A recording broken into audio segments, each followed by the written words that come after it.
Bolognese is a traditional Italian meat sauce. Most commonly served with spaghetti, this can also be used for many other dishes. Here's my take on it. Like most meat sauces, they get better the longer you cook them, so I usually try and make this on the weekend when I have a little more time. It freezes perfectly, so make much more than you need, and you'll always have some on hand to quickly warm up and serve with pasta or make a lasagna. Start with dicing the onion. If you would like the full recipe for this bolognese, it'll be on my website, as well as the full measurements listed in the information box below. Don't forget to subscribe to my channel for new recipes each week. There are a few different types of pots or pans you can cook bolognese in, but my favourite is a cast iron dish. It holds its heat so well, it's rather large so it can fit everything in, and the shape is perfect for this type of sauce. If you don't have one, a large size saucepan works, or even a large saute pan. Place your pan or pot over medium heat and add about a tablespoon of olive oil. When it's hot, add in the onion, giving it a quick stir with a wooden spoon. We're using a sofrito, excuse my accent, which is a combination of aromatic ingredients. Onions, carrots and celery, also known as mirepoix in French cuisine. It creates a great base and depth of flavours for the bolognese. Dice up 2 to 3 medium-sized carrots and add to the onions, giving them a quick stir.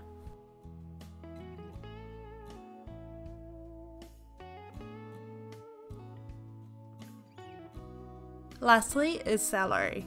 All of this can be quite a lot of chopping, so if you have one, use a food processor instead. Process it until the ingredients are small, but not a puree. Or another option is grating. It may look a little different, but the bolognese will still end up tasting exactly the same.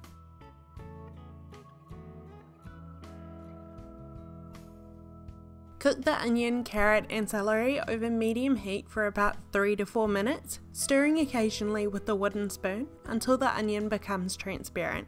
You're not trying to brown the ingredients, just soften them a little.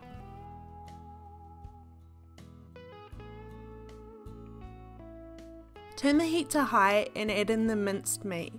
You can break it up beforehand, but I find it's just as easy to do it in the pot.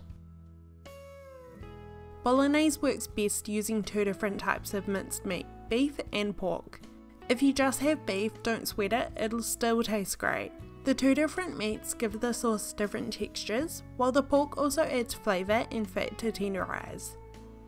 Break the meat up with a wooden spoon and stir to combine with the onions, carrots and celery.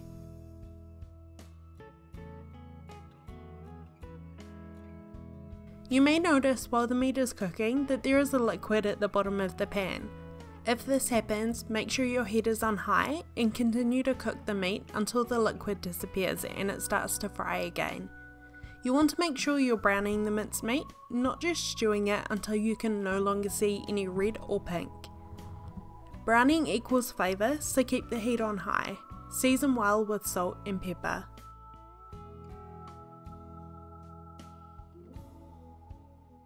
When the minced meat has browned, keep the heat on high and pour in the wine, about half a cup's worth. The wine will deglaze the pan, basically releasing anything that has stuck to the bottom and bubble away to reduce.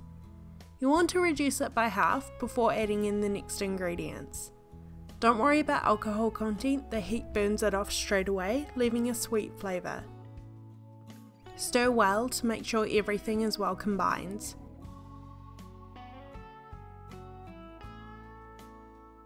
Turn the heat to low and add the tomato concentrate or paste and herbs. The tomato concentrate is basically concentrated tomatoes, which means it adds a lot of flavour in a small package. For herbs, I'm using oregano because it's my favourite, but you can also use basil, thyme or mixed herbs. You'll need about a teaspoon of dried. Mix everything in until combined. This is where I go a little off course to what is the traditional way to make bolognese. In saying that, keep in mind cooking is what you make it. It's great to have your own spin on things and not just follow recipes to the letter. I'm using tinned tomatoes. Traditionally, all that would be added next is chicken stock, and that would be all the tomato flavour in the dish. If you're not sure, try both ways and let me know which you like better. It's all about experimenting. Pour the tomatoes into the bolognese along with a cup of water to loosen everything up and give the bolognese a good stir. Turn the heat to low, put on the lid and leave to cook anywhere from 30 minutes to 8 hours. In my opinion, the longer the better, but that all depends on how much time you have available.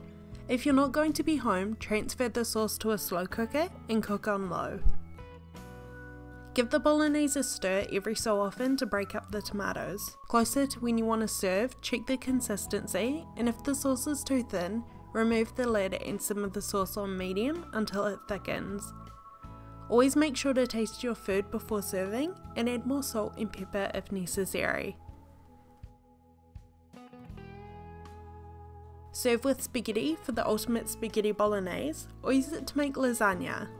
Let me know if you would like the recipe for that.